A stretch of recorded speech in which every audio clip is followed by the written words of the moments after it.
Dalawang player ng Ginebra tanggal. Gilas Pilipinas lumapag na sa Jeddah. So yan ang ating mga tatalakayin.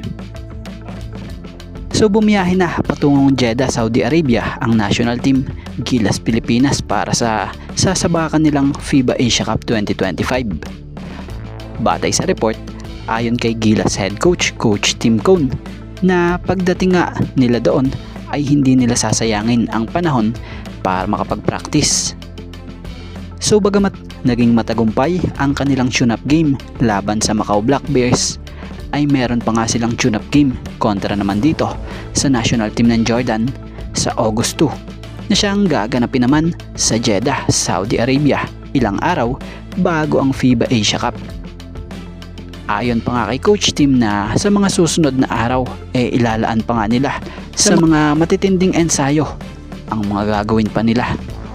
So sa mga hindi nga po nakakaalam, ang mga players nga po ng Gilas na nakasama patungong Jeddah, Saudi Arabia itong sila Kevin Kiambao, Carl Tamayo, AJ Edu, Dwight Ramos, Chris Newsome, Jamie Malonzo, Japet Aguilar, Scotty Thompson, CJ Perez, Junmar Fajardo, Calvin Optana, and Justin Brownlee.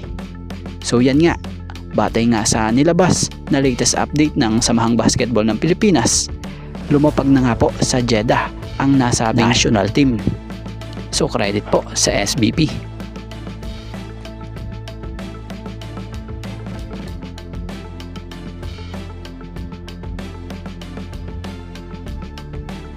At patungkol naman tayo dito sa dalawang player ng Barangay Ginebra na natanggal sa Gilas Pilipinas.